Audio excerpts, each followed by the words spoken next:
জাপানে পড়াশোনার জন্য যাবতীয় সকল তথ্য থাকবে আজকের ভিডিওতে।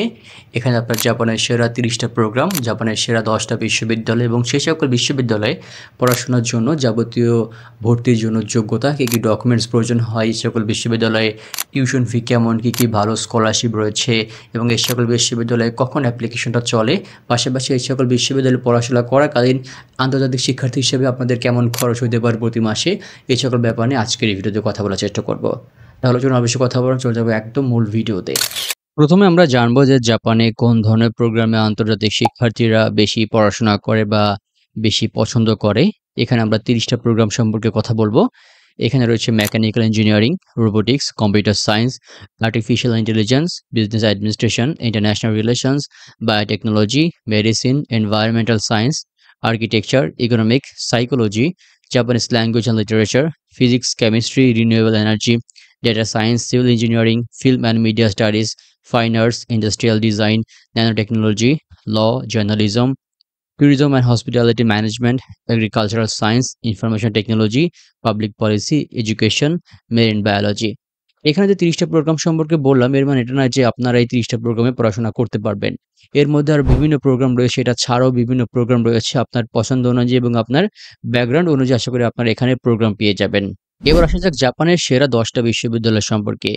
10টা বিশ্ববিদ্যালয়ের মধ্যে প্রথমে বলবো university of Tokyo, Kyoto university, Osaka university, Tohoku university, Nagoya university, Tokyo institute of technology, Kyushu university, Waseda university, Keio university, Hiroshima university.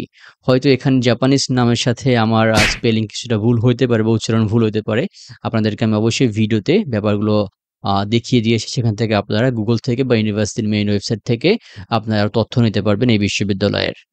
এবার আসা থেকে এই সকল বিশ্ববিদ্যালয়ে পড়াশোনার জন্য আপনাদের কেমন আবেদনের যোগ্যতা থাকা লাগবে।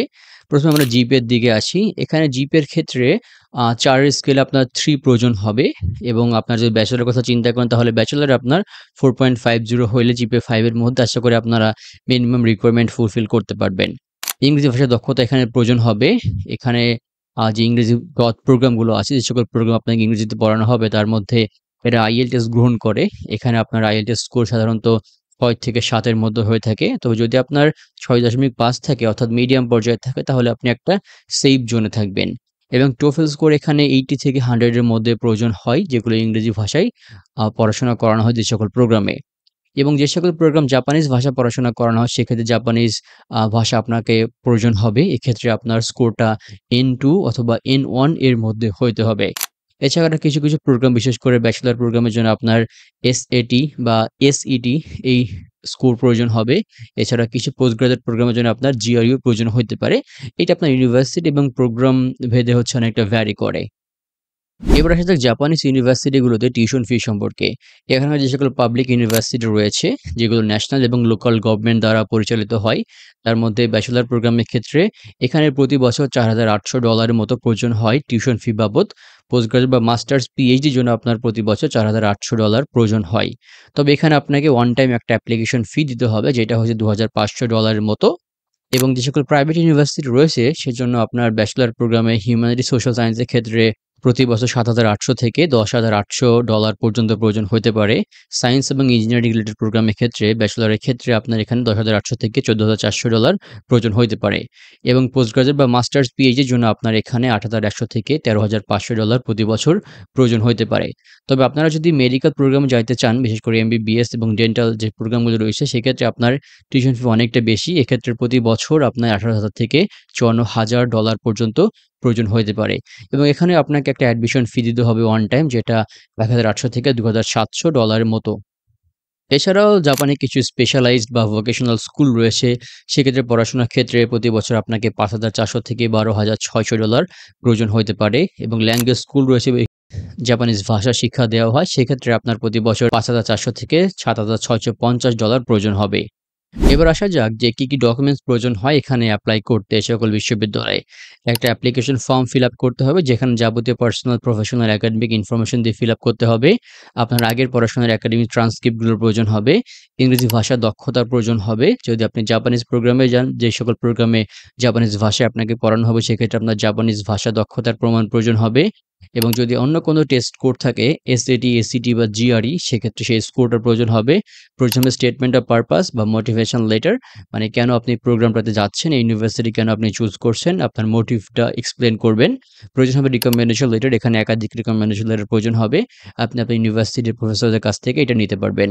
প্রয়োজন হবে আপনার পাসপোর্টের কপি, আপনার ফাইন্যান্সিয়াল প্রুফ প্রয়োজন হইতে পারে, আপনার ব্যাংক স্টেটমেন্ট বা আপনার যে স্পন্সর থাকবে তার সম্পর্কে তথ্য প্রয়োজন হইতে পারে, পোর্টফোলিও বিশেষ করে যারা আর্কিটেকচার, আর্টস বা ডিজাইন রিলেটেড প্রোগ্রামে যাবেন তাদের জন্য প্রয়োজন হতে পারে আপনার অ্যাপ্লিকেশন ফি রিসিপ্ট, এটা আপনার অ্যাডমিশনের সময় প্রয়োজন হবে।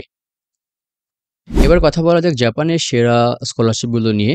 জাপানের সবচেয়ে বড় এবং সবচেয়ে সেরা স্কলারশিপ হচ্ছে মেক্সড স্কলারশিপ, যেটা আপনার সম্পূর্ণ টিউশন ফি, প্রতি মাসে আপনাকে বৃত্তি এবং যাতায়াত খরচগুলো বহন করে থাকে।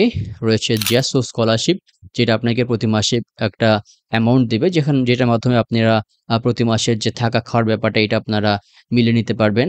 এখানে আপনার রয়েছে ইউনিভার্সিটি স্পেসিফিক স্কলারশিপ, মানে ইউনিভার্সিটির অন্তর্গত স্কলারশিপ থাকে, ইউনিভার্সিটির নির্দিষ্ট ফান্ড যারা ইউনিভার্সিটি স্টুডেন্টকে দেওয়া হয়ে থাকে, এটা আপনার বিভিন্ন বেনিফিট দিয়ে থাকে। কিছু কিছু স্কলারশিপ আপনাকে হয়তো টিউশন ফি কমিয়ে দিতে পারে, রিডাকশন করতে পারে। কিছু কিছু স্কলারশিপ আপনাকে একটা অ্যাওয়ার্ড বা একটা অ্যামাউন্টও দিয়ে দিতে পারে।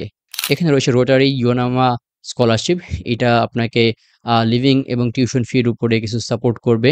এখানে রয়েছে এশিয়ান ডেভেলপমেন্ট ব্যাংক বা Japan scholarship, ADB JSP scholarship, বিশেষ করে যারা এখানে মাস্টার্স এবং পিএইচডিতে যান তাদের জন্য এই স্কলারশিপটা অনেক ভালো একটা স্কলারশিপ।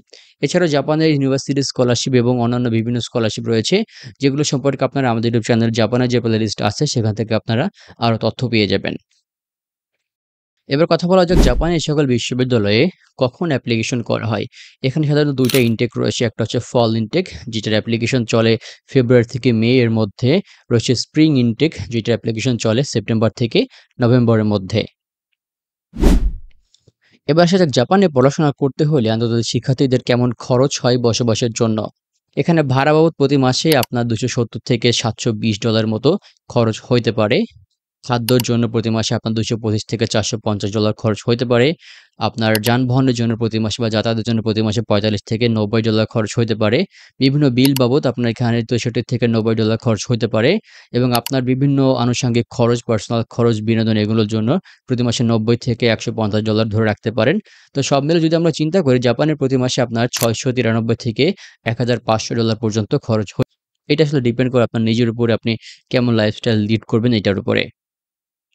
তো ভিউয়ার্স, এই ছিল আজকের ভিডিও। জাপানে পড়াশোনার জন্য যাবতীয় সকল তথ্য আমরা এখানে দেওয়ার চেষ্টা করেছি। আপনারা যদি আমাদের ইউটিউব চ্যানেলে নতুন হয়ে থাকেন তাহলে অনুরোধ থাকবে চ্যানেলটি সাবস্ক্রাইব করতে। সবাই ভালো থাকবেন, সুস্থ থাকবেন। সবার জন্য অনেক অনেক শুভকামনা। আসসালামু আলাইকুম।